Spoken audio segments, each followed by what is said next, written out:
नमस्कार दोस्तों। Ocean network में आपका स्वागत है। 2019 याद करिए। चंद्रबाबू नायडू तब के आंध्र प्रदेश के मुख्यमंत्री, और 2019 में ही चुनाव हुए थे, विधानसभा के भी, लोकसभा के भी। विधानसभा में, पिछली विधानसभा में जब वो मुख्यमंत्री थे, उनकी पार्टी को 102 सीटें मिली थी, और 2019 में जब विधानसभा का चुनाव हुआ और वो भी 80% से अधिक टर्नआउट के साथ, इनकी पार्टी 102 से टपक कर के रह गई 23 सीटों पर। और जो पिछली विधानसभा में 67 सीटों पर थी, यानी जगन मोहन रेड्डी की पार्टी, उसने जीत ली 151 सीट, 2/3 बहुमत के साथ। 2/3 से भी ज्यादा, बल्कि कहना चाहिए एक तरफा। और चंद्रबाबू नायडू की पार्टी का सूपड़ा साफ करते हुए सत्ता में लौट आए थे जगन मोहन रेड्डी। 84 सीटें बढ़ी पिछली विधानसभा के मुकाबले, और चंद्रबाबू नायडू की कितनी घटी? 79 सीटें घटी। लोकसभा चुनाव, उसमें YSRCP यानी जगन मोहन रेड्डी की पार्टी को 22 सीटें मिली। पिछले लोकसभा चुनाव में 2014 में केवल 8 सीटें उनके पास थी, यानी 14 बढ़ गई। और जिस टीडीपी के पास, चंद्रबाबू नायडू के पास 15 सीटें थी लोकसभा की, वो घट करके 3 पर रह गई, यानी 12 घट गई। ये आंकड़े मैंने आपको इसलिए बताए हैं कि 2019 के लोकसभा चुनाव से, विधानसभा चुनाव से ठीक पहले चंद्रबाबू नायडू ने एनडीए से अपना नाता तोड़ा था। यानी तब की प्रधानमंत्री नरेंद्र मोदी की सरकार से अपना नाता तोड़ा था, एनडीए से नाता तोड़ा था। और उस समय पूरे देश में घूम घूम करके मोदी के विरोध में विपक्षी दलों को इकट्ठा करने की कवायद में लगे हुए थे। ठीक उसी तरीके से जैसे आजकल नीतीश बाबू लगे हुए हैं। कभी कलकत्ता जाते हैं, कभी लखनऊ जाते हैं, कभी मुंबई जाते हैं, कभी दिल्ली आते हैं, कभी केसीआर पहुंच करके इनसे मिलते हैं, कभी ये उड़ीसा की राजधानी भुवनेश्वर जाकर के नवीन पटनायक से बातचीत करते हैं, और एक ऐसा माहौल बनाने की कोशिश कर रहे हैं कि जैसे 2024 के लोकसभा चुनाव के लिए वही धुरी का काम कर रहे हैं। मैंने आपको चंद्रबाबू नायडू की तो नियति बता दी, क्या हुई थी मोदी विरोध के बाद। विधानसभा में केवल 23 सीटों पर सिमट गए, और लोकसभा चुनाव में केवल 3 सीटों पर सिमट गए, और लोकसभा की वहां 25 सीटें हैं। विधानसभा का जो सदन है वहां का, वो 175 सीटों का है। किसी भी पार्टी को 88 सीटें चाहिए होती हैं। 2019 के बाद मुख्य धारा की राजनीति में कभी भी आपने चंद्रबाबू नायडू को कहीं देखा है क्या? मीडिया में कोई उनकी पूछ हुई है क्या? किसी मीडिया चैनल ने उनका इंटरव्यू लेने में दिलचस्पी दिखाई हो, ऐसा कुछ देखा क्या? वो पूरी तरीके से शरद यादव बन करके रह गए, जिनको कोई नहीं पूछता था। ऐसे ही चंद्रबाबू नायडू को भी कोई नहीं पूछता था 2019 के नतीजों के बाद।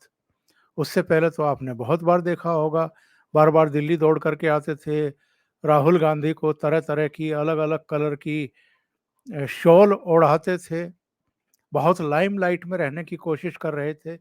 उनको शायद ये गलतफहमी हो गई थी कि जितना मोदी का विरोध करेंगे, शायद आंध्र प्रदेश की जनता को उतना यूनाइट कर पाएंगे अपने पक्ष में। इसलिए मुद्दे बनाए गए थे कि आंध्र प्रदेश को स्पेशल स्टेटस दिया जाए, तमाम तरह की बातें। जिस तरह के राग किसी जमाने में नीतीश कुमार भी अलापते रहते थे, विशेष राज्य का दर्जा दिया जाए। वही नीतीश कुमार जिस तरीके से अब विपक्षी दलों को नरेंद्र मोदी के खिलाफ एकजुट करने की मुहिम के अगवा बनने की कोशिश कर रहे हैं, कुछ कुछ वैसा ही प्रयास चंद्रबाबू नायडू ने किया था। और जो राजनीति के जानकार हैं, खास तौर से बिहार की राजनीति के जानकार हैं, उनका तो ये कहना है कि नीतीश बाबू का भी वही हश्र होने वाला है 2024 और 2025 में। 2024 लोकसभा चुनाव, 2025 विधानसभा चुनाव, जैसा चंद्रबाबू नायडू का आंध्र प्रदेश में हुआ था। वैसे भी नीतीश कुमार के अगर हम पिछले कुछ चुनाव के आंकड़े देख लें, इनकी सीटें देख लें, तो उससे पता चल जाता है कि ये पूरी तरीके से डिक्लाइन पर हैं। इनके पैरों के नीचे से जमीन खिसकती जा रही है। जो आंकड़े मैं आपके सामने रख रहा हूं, उनको जरा गौर से सुनिए, ध्यान से सुनिए। 2005 में ये पहली बार मुख्यमंत्री बने थे भारतीय जनता पार्टी के सहयोग से। तब इनकी पार्टी को 88 सीटें मिली थी, भारतीय जनता पार्टी को 55 सीटें मिली थी। यानी भारतीय जनता पार्टी छोटे भाई की भूमिका में थी, नीतीश कुमार बड़े भाई की भूमिका में थे, और उस चुनाव में 54 सीटें आरजेडी को मिली थी। इसका जो अगला चुनाव हुआ, यानी नीतीश कुमार के 5 साल मुख्यमंत्री रहने के बाद 2010 में जब चुनाव हुआ, तो इन्होंने मैक्सिमम सीटें जीती। यानी इससे अधिक सीटें नीतीश कुमार की पार्टी बिहार में कभी नहीं जीत पाई। 115 सीटों पर इनको कामयाबी मिली। 2005 में इनकी 88 सीटें थी, यानी 27 सीटें 25 सीट 27 सीटें इनकी बढ़ गई। भारतीय जनता पार्टी ने भी 91 सीट जीती, और आप जानते हैं कि भारतीय जनता पार्टी की 55 सीटें थी 2005 में, 36 और बढ़ गई, और लालू यादव की 54 से टपक करके नीचे 22 रह गई, यानी 32 सीटें घट गई।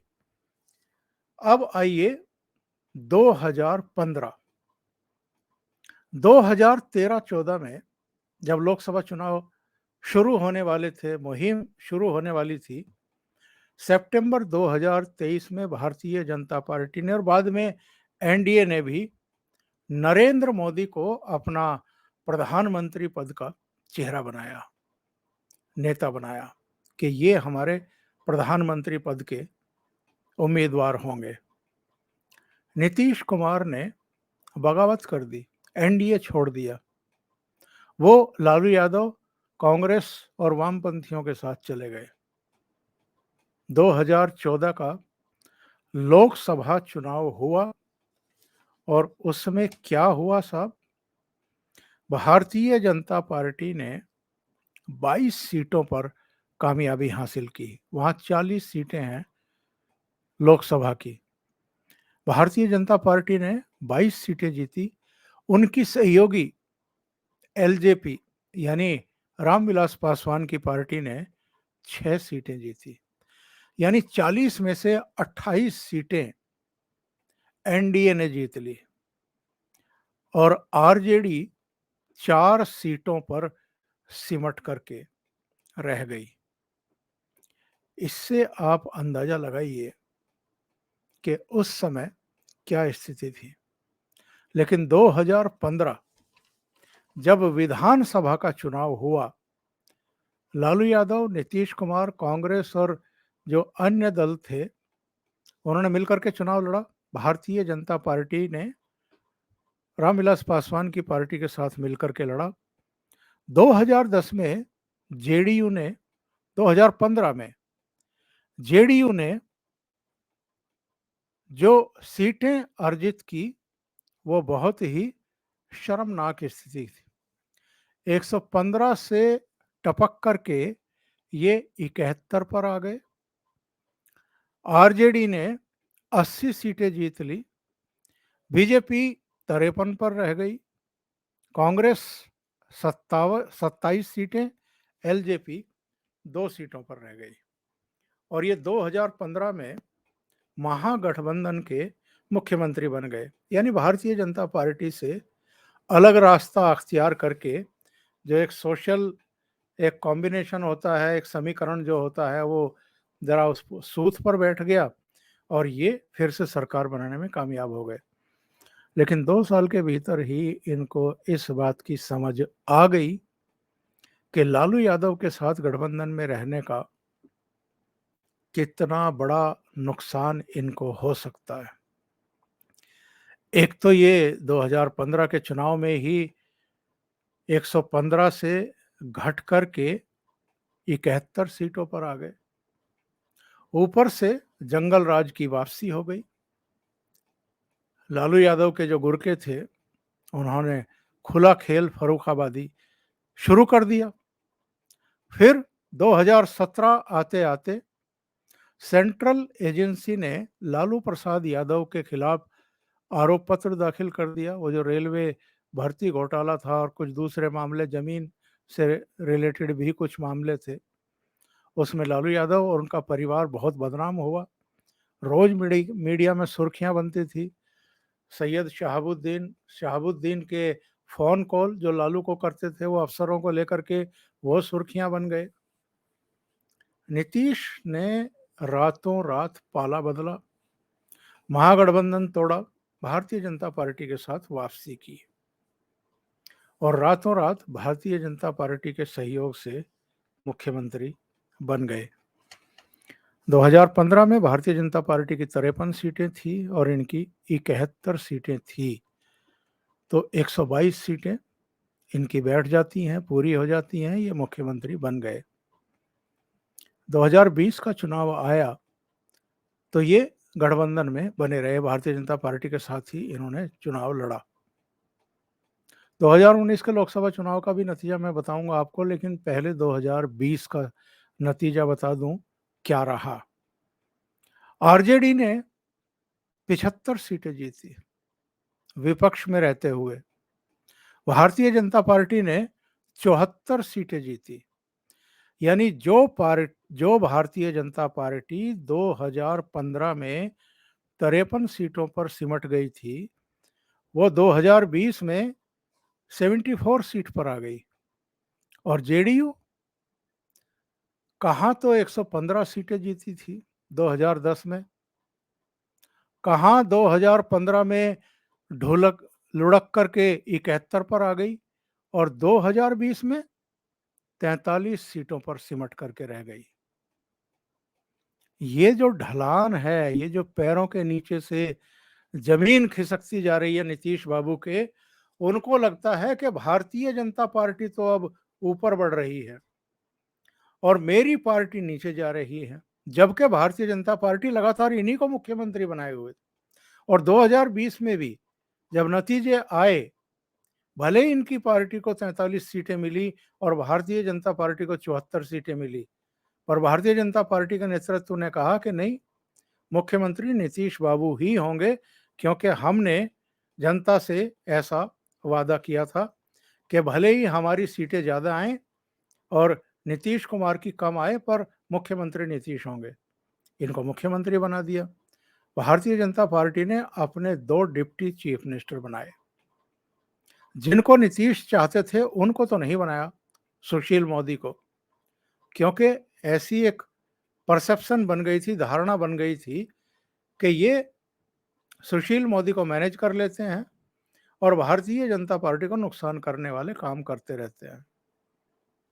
2020 में जब कम सीटें आने के बावजूद नीतीश को मुख्यमंत्री बनाया गया, तो नीतीश कुमार की धमक वैसी रह नहीं गई, वैसी पकड़ रह नहीं गई, मनमाने फैसले ये ले नहीं पाए जैसे ये पहले लेते थे।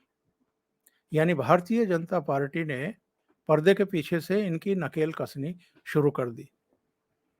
तो ये वहाँ घुटन महसूस करने लगे और जैसे ही इनको मौका मिला, ये भारतीय जनता पार्टी के साथ गठबंधन तोड़ करके फिर से लालू यादव के गले जा मिले, कांग्रेस के साथ चले गए।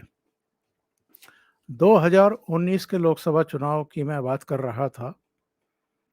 2014 में 22 सीटें जीतने वाली भारतीय जनता पार्टी 2019 में 17 सीटों पर कैसे सिमट गई, यानी उसकी 5 सीटें कैसे घट गई। क्योंकि जब टिकट बंटवारे की बात आई तो नीतीश अड़ गए और भारतीय जनता पार्टी ने अपने हिस्से की सीटें भी नीतीश बाबू को दे दी। नतीजा, भारतीय जनता पार्टी तो 22 से घटकर के 17 पर आ गई। नीतीश कुमार की पार्टी को 2014 में केवल 2 सीटें मिली थी और वो छलांग लगा करके 16 सीटों पर आ गए।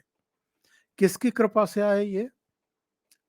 नरेंद्र मोदी की लोकप्रियता की वजह से इनको भी 2 से 16 सीटें मिल गई, यानी 14 बढ़ गई इनकी। भारतीय जनता पार्टी की भले ही 5 घट गई और एलजेपी की भी 6 इंटैक्ट रही, लेकिन आरजेडी 0 पर सिमट गई, कांग्रेस 1 सीट पर सिमट गई। ये आंकड़े क्या कहते हैं?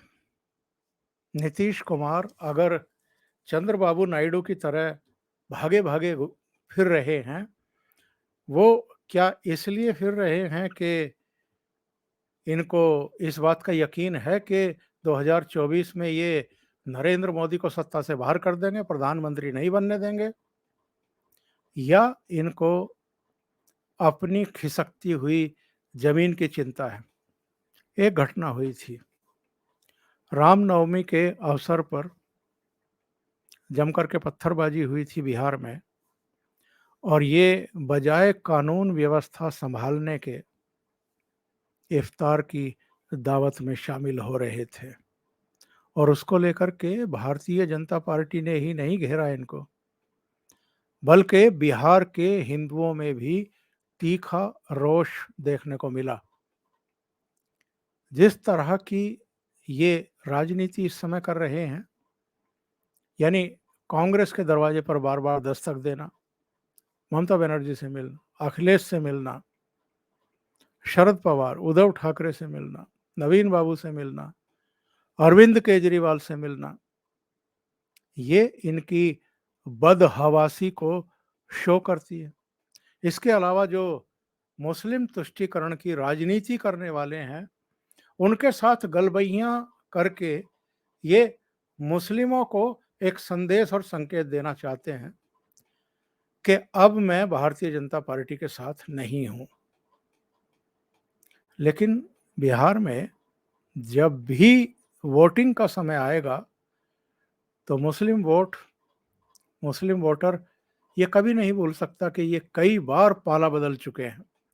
कभी भारतीय जनता पार्टी के सहयोग से मुख्यमंत्री बन जाते हैं, कभी अचानक उसे छोड़ करके लालू यादव और कांग्रेस के साथ आ जाते हैं, यानी कि इनकी विश्वसनीयता करीब करीब शून्य है। और लालू यादव, कांग्रेस इसका फायदा उठाती रही है। लेकिन वहाँ एक और ताकत उभरते हुए हमने विधानसभा चुनाव में देखी थी। सीमांचल की 5 सीटें असदुद्दीन ओवैसी की पार्टी ने जीत ली थी। तो नीतीश बाबू अपने अस्तित्व की लड़ाई लड़ रहे हैं। अभी के लिए इतना ही। बहुत बहुत धन्यवाद। अगर आपको ये चैनल और इसके कंटेंट पसंद आ रहे हैं तो लाइक करें, कमेंट करें, वीडियो को शेयर भी करें। अभी तक अगर आपने ये चैनल सब्सक्राइब नहीं किया है तो सब्सक्राइब कर लें और साथ में लगे बेल आइकॉन को दबा दें ताकि आगे आने वाले वीडियो और उनके नोटिफिकेशन आप तक पहुंचते रहें। बहुत बहुत धन्यवाद। नमस्कार।